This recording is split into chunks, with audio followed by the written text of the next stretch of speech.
حتى أهل البدع والأهواء، أهل البدع العقائدية وأهل البدع السياسية.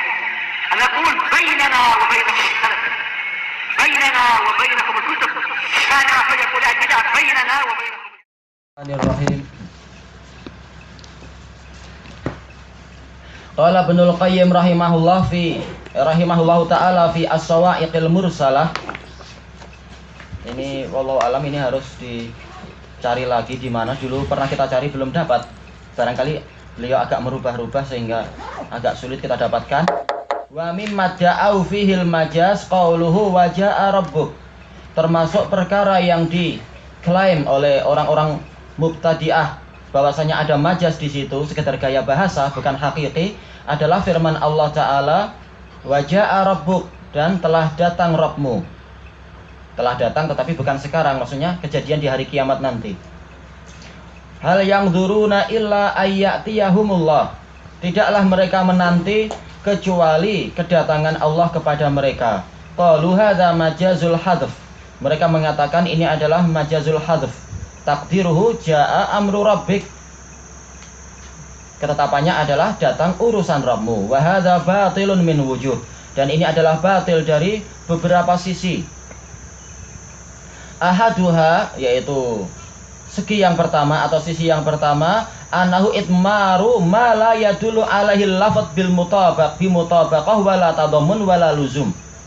Bahwasanya pernyataan bahwasanya di situ ada penghapusan, itu adalah penghapusan sesuatu yang tidak ditunjukkan oleh lafadznya. Sama saja dengan mutabaqah, yaitu dalalatul lafadz ala jami'i makna, penunjukan suatu lafadz kepada seluruh makna, ternyata tidak ada di situ yang menunjukkan demikian.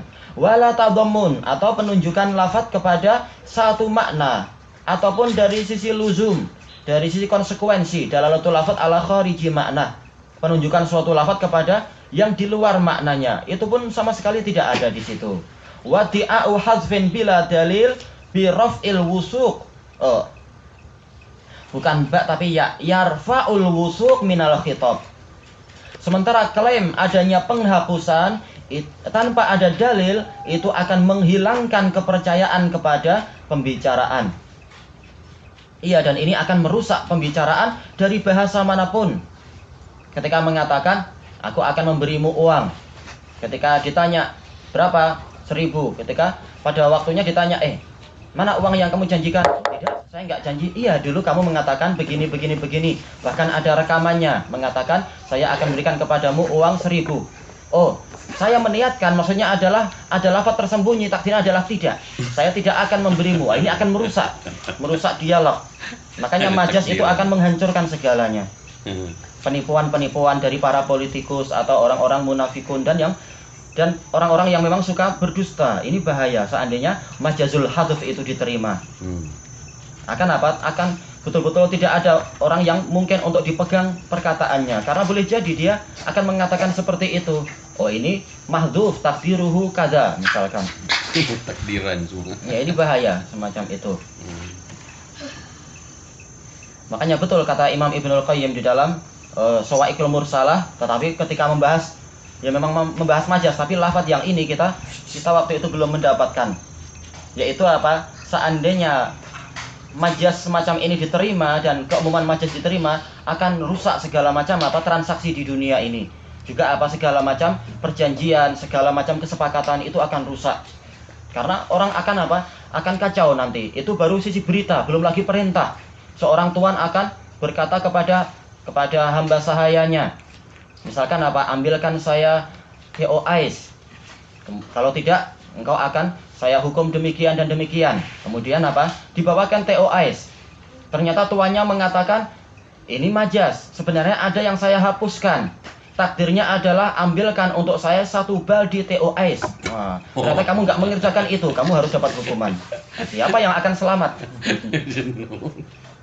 Segalanya dihapus, tahunya di dalam hati. Siapa orang tahu apa yang dalam isi hati? Maka ini akan celaka perkara yang semacam itu. Baik. Qal wasaqa wujuhan adidah. Dan Ibnul Qayyim memaparkan segi-segi yang bermacam-macam fi ibtali dakwahumul majaz, di dalam membatalkan dakwaan majaz dari para ahlul bidah. Wasaqal adillatal katsiratas sharihah, dan beliau memaparkan dalil-dalil yang banyak dan jelas adallata ala annahu maji'un haqiqi, yang menunjukkan bahwasanya kedatangan Allah adalah kedatangan yang hakiki, bidzatihi subhanah, dengan zatnya yang maha suci. Tanpa apa kita mengatakan berarti dia meninggalkan arsy-Nya. Tidak, Allah itu kemampuannya adalah kemampuan yang lengkap dan tidak mampu terbayangkan oleh manusia. Allah mampu datang tanpa dia meninggalkan arsy-Nya. Allah mampu untuk mendekati makhluk siapapun yang dia inginkan dalam keadaan dia masih terus di atas arsy-Nya. Kalau makhluk tidak mampu itu. Padahal seandainya orang membayangkan sedikit saja untuk makhluk, bukan untuk Allah, dia akan memahami bahwasanya itu bukanlah perkara yang mustahil. Kenapa? Manusia saja dia mampu untuk mendekat ke semut tanpa dia meninggalkan kursinya. Itu mampu dia.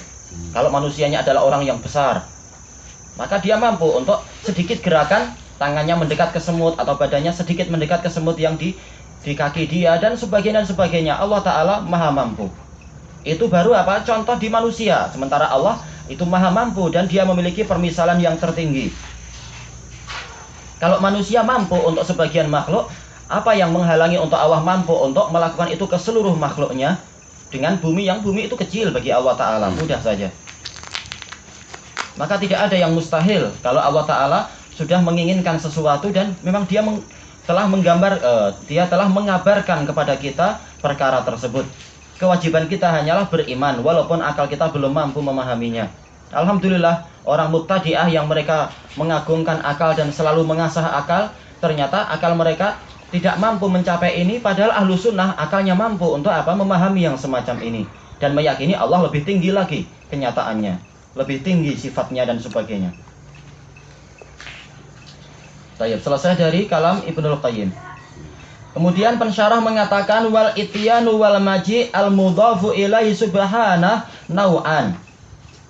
Kedatangan yang dinisbatkan kepada Allah Subhanahu wa ta'ala itu ada dua macam, mutlaqun wa muqayyad. Mutlak yaitu bebas dari segala macam ikatan, tidak ada lafaz-lafaz yang lain, dan muqayyad dia terikat dengan lafaz yang lain. Sehingga apa? Kita harus memahaminya sesuai dengan lafaz yang datang itu. Fa idza kana maji'u rahmatihi aw adzabih, seandainya yang datang itu adalah rahmat Allah atau siksaan Allah, wa nahwi dzalik dan yang semacam itu, qayyada bidzalik, niscaya Allah akan mengikat kedatangannya dengan lafaz tadi. Kama fil hadis, sebagaimana di dalam hadis, hatta ja'allahu birrahmati wal khair, sampai Allah mendatangkan rahmat dan kebaikan. Ja'a, siapa yang datang? Allah sebagai fa'ilnya. Tetapi manakala dia diikat dengan lafaz ja'a bi kada wa kada, menunjukkan bukan zatnya Allah yang datang, tetapi artinya Allah mendatangkan apa objeknya yang disebutkan di sini. Contoh yang lain sebagaimana disebutkan di dalam ayat ini, hadis ini kita belum mendapatkan lafaz yang persis dengan ini. Walaqad ji'nahum bi kitabin fassalnahu ala ilm, dan sungguh ji'nahum, seandainya berhenti sampai di sini, niscaya kita akan mengartikan kami telah mendatangi mereka. Tetapi manakala ja'a itu diikat dengan apa itu jar majrur bi kitab, berarti maknanya memang sudah lain, yaitu apa? Kami mendatangkan kepada mereka suatu kitab. Fassalnahu ala ilm, kami rinci dan kami jelaskan dia di atas ilmu. Jelas ilmunya, jelas Al-Quran itu betul-betul Allah Ta'ala firmankan dengan apa? Dengan ilmu. Tidak ada di situ yang main-main. Innahu laqaulun fasl wa ma huwa bil hazl. Sesungguhnya Al-Quran itu betul-betul kalimat yang pasti. Tidak ada di situ main-main. Anau usani, jenis yang kedua, jenis al-maji yang kedua, maji dan ityan. Al-ityanu wal maji al-mutlaq. Kedatangan yang mutlak, tidak diikat dengan suatu jar dan majrur dan yang semacam itu. Fahadha la yakunu illa maji'uhu subhanah. Maka ini tidak terjadi kecuali kedatangan zatnya Allah Subhanah. Kaqaulihi, seperti firman Allah Ta'ala, hal yang duruna illa ayyatiyahumullah. Tidaklah mereka menanti kecuali kedatangan Allah kepada mereka. Bagaimana kita akan menakwilkan? Allah telah mengatakan kedatangan Allah. Tidak mungkin ditakwil ke yang lain-lain. Wa qaulihi wa jaa rabbuka wal malaku saffan saffa. Rabbmu telah datang dan malaikat itu berbaris-baris. Seandainya yang dimaksudkan adalah al-malaikah sebagaimana kata mereka, enggak ada gunanya ada lafaz Allah di situ. Padahal ini sudah dipisah dengan wawu. Al-wawu taqtadil mughayarah. Wawu itu menuntut adanya perbedaan antara apa? Ma'tuf dengan ma'tuf alaih. Maka beda antara apa? Kedatangan malaikat dengan kedatangan Allah. Menunjukkan apa? Malaikat datang, mereka berbaris-baris, Allah juga datang dengan sifat-sifatnya yang sempurna. Baik, selesai dari as-sawa'iq secara ringkas. Nah, manakala diringkas kita memang agak kesulitan. Dan juga apa? As-sawa'iqul mursalah itu yang tercetak dia tidak lengkap. Dia sudah apa? Hilang sebagian lembaran-lembarannya. Wallahu alam, apakah dia hilangnya itu di zaman siapa kita belum tahu, karena sebelum Suyuti memang banyak lembaran yang hilang. Demikian pula setelah zaman Suyuti banyak juga apa lembaran-lembaran yang hilang, terutama setelah terjadinya perang salib dan seterusnya itu. Karena apa? Orang-orang kafir memang mereka itu suka mencuri dan merampok kitab-kitab, walaupun mereka tidak mengambil manfaat, tetapi apa? Mereka melihat ini adalah peninggalan zaman dulu. Mereka memang mengagungkan peninggalan zaman dulu. Sama saja dia kitab ataukah patung ataukah dia itu berupa emas dan seterusnya. Mereka suka memelihara yang semacam itu. Tayyib, wa afadat hadhil ayatu isbata af'alihi subhanahu al-ikhtiyariyah. Ayat-ayat Allah ini memberikan faedah ditetapkannya perbuatan-perbuatan Allah yang ikhtiyariyah, dan seluruh perbuatan Allah adalah ikhtiyariyah. Tidak ada yang mampu memaksa Allah. Semuanya adalah pilihan Allah sendiri dan kehendaknya sendiri. Fal ityanu wan nuzul wal maji, kedatangan, turun, wal istiwa dan juga istiwa yaitu meninggi, wal irtifa sama juga meninggi, wasu'ud naik. Kulluha anwa'u af'alih, semuanya adalah jenis-jenis dari perbuatan-perbuatan Allah. Wa huwa fa'alul lima yurid, dan Allah Maha melakukan apa yang Dia inginkan, terserah Dia dan Dia mampu itu. Wa af'aluhu kasifatihi qa'imatun bihi subhanah, dan perbuatan Allah itu seperti sifat-sifat Allah, tegak pada zatnya subhanah. Walau la dzalik lam yakun fa'alan wala mausufan bi sifati kamalih. Seandainya tidak demikian, niscaya Allah itu bukanlah zat yang maha melakukan segalanya. Seandainya perbuatan Allah itu tidak menyatu dengan Allah, ternyata yang berbuat adalah yang lain-lain, niscaya itu bukan perbuatan Allah. Berarti yang berbuat adalah yang lain.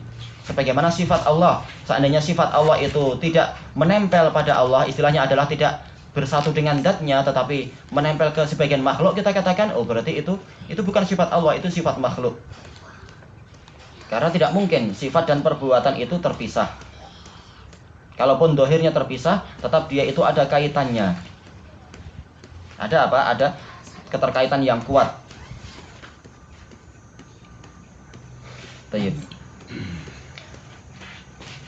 Wa af'alihi subhanahu nau'an. Harusnya titiknya jangan di sini ya. Perbuatan-perbuatan Allah subhanahu itu ada dua macam. Lazimatun wa muta'addiyah. Lazimah yaitu perbuatan yang sama sekali tidak menunjukkan maf'ul bihi. Tidak ada maf'ul bihi. Memang itu adalah fi'ilnya Allah, tidak terkait dengan objek. Yang kedua adalah muta'addiyah, yaitu mudahnya adalah ada objek. Kama dallatin nusus allati hiya aksar min antuhsar.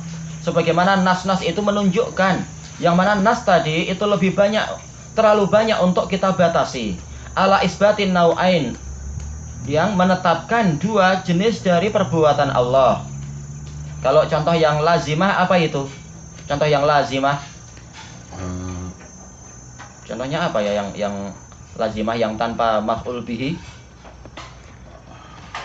Allah. Ja'a itu lazimah, tidak ada maf'ulnya, ja'a. Adapun kalau muta'addiyah ada maf'ul bihi, contohnya adalah khalaqas samawati wal ard, mencipta. Ada objeknya, menciptakan langit dan bumi. Semacam itu. Kalau marah? Nah, kalau marah dia muta'addiyah karena apa? Terkait dengan jar majrur.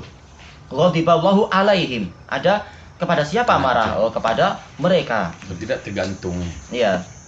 Karena memang Allah Ta'ala tidak disifati dengan apa? Maha pemarah, tidak. Tapi marah kepada yang layak mendapatkannya.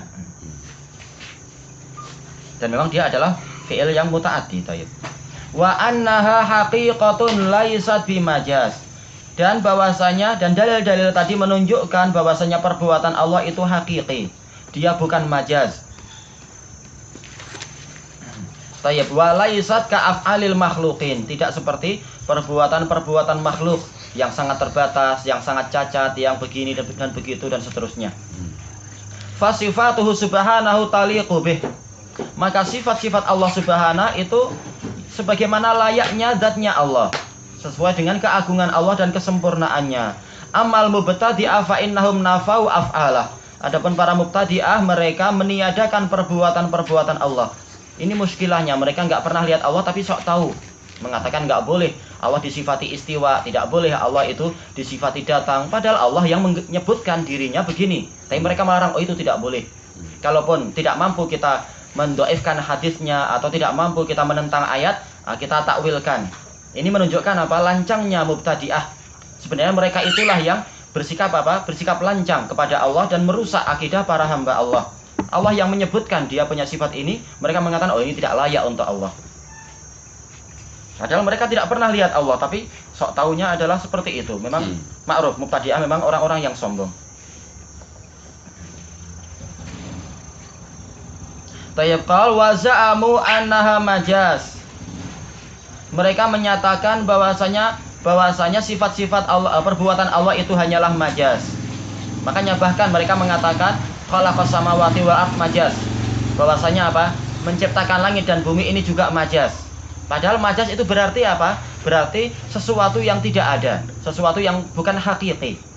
Berarti mereka mengingkari Allah Ta'ala apa? Allah Ta'ala itulah yang menciptakan langit dan bumi.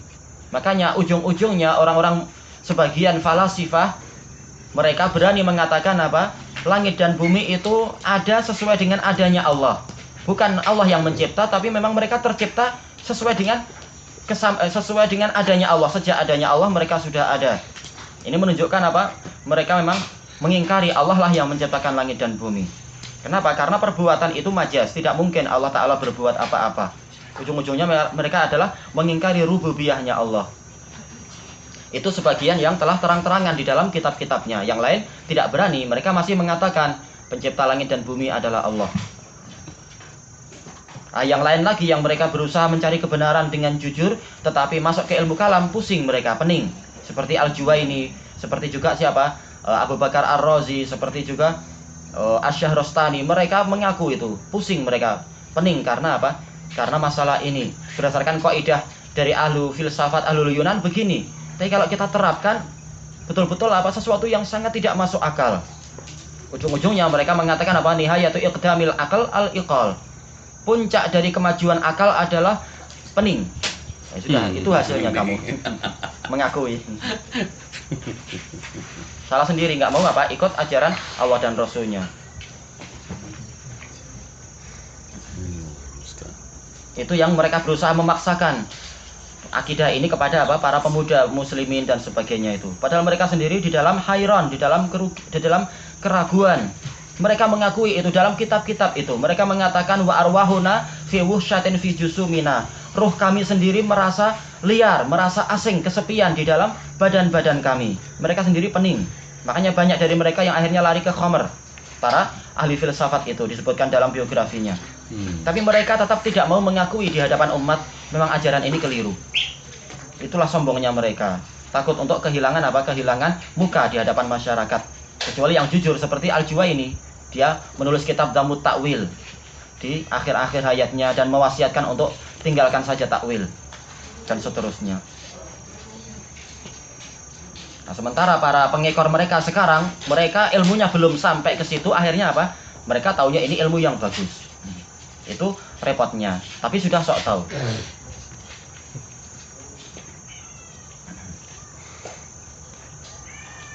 Tayyib. Kita lanjutkan sedikit. Qal fawaqa'u fi mahdzurain, maka mereka terjatuh di dalam dua perkara yang sangat ditakutkan. Mahdzurit tasybih, yang pertama adalah Perkara yang ditakutkan yang pertama adalah tasbih, menyerupakan Allah dengan makhluk. Mereka melarang itu, tapi mereka yang terjatuh di dalamnya. Karena setiap kali mereka mendapatkan ayat tentang perbuatan atau sifat, langsung mereka membayangkan bagaimana perbuatan atau sifat itu pada makhluk. Kemudian mereka mengatakan, oh ini mustahil bagi Allah. Jadi mereka lah yang menggambarkan itu sebelum apa? Sebelum mereka meniadakannya. Yang kedua, mahzurit ta'til. Perkara yang ditakutkan yang berupa ta'til, yaitu menentang atau mengosongkan sifat Allah. Ini adalah kekufuran. Baik, selesai dari kalam Syekhul Islam. Ini juga kita belum menemukan, tapi insya Allah kita coba cari pendekatannya, pendekatan lafadznya, barangkali ada yang agak mirip dengan ini.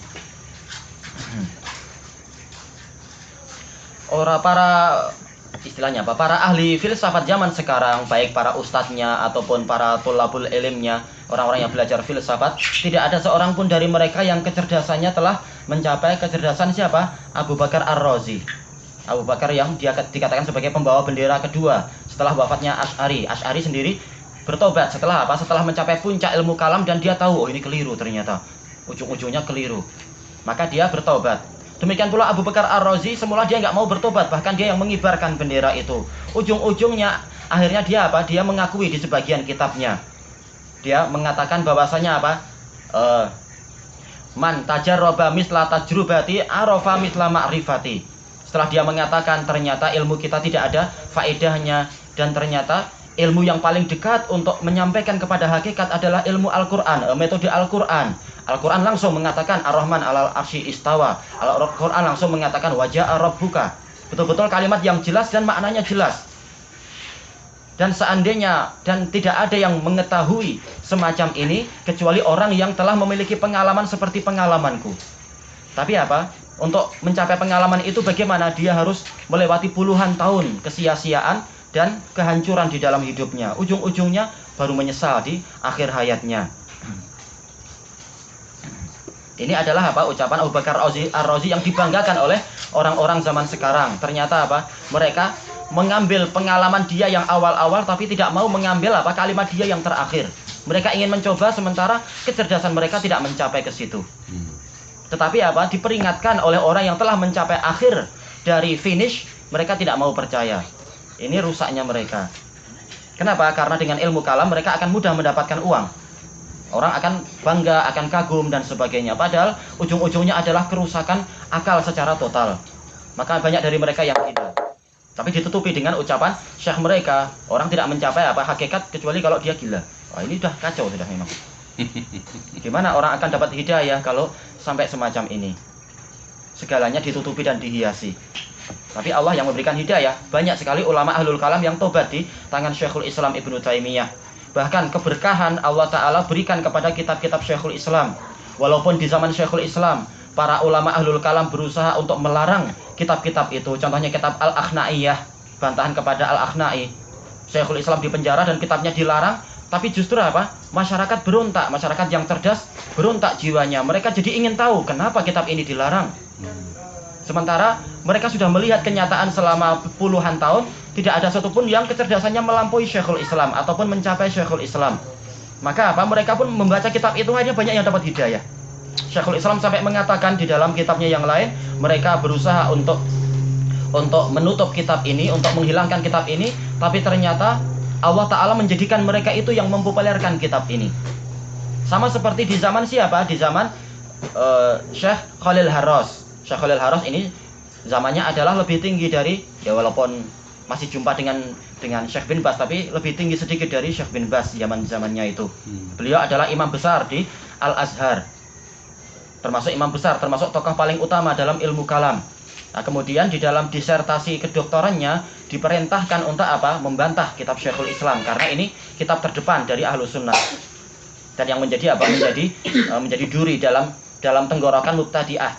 Makanya mulai beliau membuka-buka kitab Syekhul Islam, menulis, mencatat-catat kata-kata yang kira-kira bisa dihantamkan ke Syekhul Islam. Ujung-ujungnya ternyata belum sampai ujung, sampai di pertengahan ternyata beliau melihat, oh ternyata ini yang benar. Padahal beliau sudah di puncak ilmu kalam. Ternyata apa? Ternyata kalah seluruh hujahnya di hadapan Syekhul Islam. Karena memang itu adalah hujah dari Al-Quran was Sunnah dengan pengajaran para salaf. Setelah itu dia menulis kitab khusus, disertasi judulnya Syekhul Islam Ibnu Taimiyah As-Salafi. Membela Syekhul Islam besar-besaran. Kemudian beliau mendakwahkan itu di Mamlakah Saudiyah dan yang lain-lain di Mesir juga. Dan bahkan Imam Syinqiti yang terkenal dengan kitab apa itu? Adwaul Bayan, yang dikatakan beliau itu adalah maktabah yang berjalan karena hafalannya yang luar biasa. Beliau adalah imam besar di wilayah mana? Di Syinqit sana, di Mauritania, yang terkenal apa? Mereka membanggakan hafalan. Memang kecil-kecil sudah hafal luar biasa. Beliau datang ke Mamlakah dalam keadaan beliau mendebat orang-orang Mamlakah Saudiyah. Mendebat tentang apa? Ajaran yang benar adalah begini-begini, yaitu ajaran ilmu kalam. Maka masyarakat Mamlakah mengatakan, tidak usah Anda penat-penat membantah kami, tapi kitab kami adalah kitab Ibnu Taimiyah, bantah dia. Ini intinya adalah di kitab Ibnu Taimiyah. Langsung beliau buka-buka, beliau mengatakan, oh ini yang benar ternyata selama ini. Sayang, umur puluhan tahun ternyata apa tersia-sia, tidak tahu kitab Syekhul Islam. Setelah itu beliau banyak nulis kitab yang apa mendukung kitab Syekhul Islam. Ini Imam Asy-Syinqiti. Muskilahnya adalah apa? Orang-orang sekarang satupun tidak ada yang lebih cerdas dari Imam Asy-Syinqiti. Kalau kita lihat biografi beliau dan hafalan yang sekarang itu seakan-akan mustahil. Kecerdasan dan hafalannya itu. Mereka belum mencapai ilmu filsafat seperti ilmu filsafatnya Imam Syinqiti atau Syekh Khalil Harras dan lain-lain. Makanya mereka bergaya-gaya semacam itu. Seandainya mereka pengalamannya sampai seperti para aimah tadi, tahu mereka selama ini mereka telah membuang umurnya sia-sia. Ya, itu muskilahnya. Makanya orang-orang yang belajar di Damaj baru belajar apa? Takrib Tadmuriyahnya Imam Ibnu Utsaimin, mengikhtisar dari kitab Tadmuriyahnya Imam Ibnu Taimiyah. Mereka mampu membantah apa? Orang-orang Asy'ariyah yang di Son'a, kalah semuanya itu. Itu barokahnya kitab Syekhul Islam, walaupun ditahan, walaupun difatwakan untuk dibakar dan sebagainya, tapi apa? Barokah Allah sampai sekarang. Musuhnya Syekhul Islam, mana kitabnya sampai sekarang? Hilang. Allah yang memberkahi. Memberkahi apa? Tentaranya. Taib ilahuna wallahu a'lam.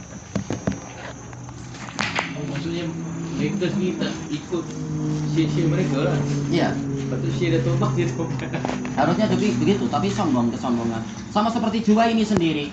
Ayahnya itu imam besar mazhab Asy'ariyah dengan apa? Filsafatnya Al-Juwaini Al-Kabir. Tapi ayahnya cepat, dia langsung apa? Begitu di perjalanan dalam mencari kebenaran dengan di puncak ilmu filsafatnya, kemudian melihat dalil-dalil, sadar dia ternyata selama ini saya keliru.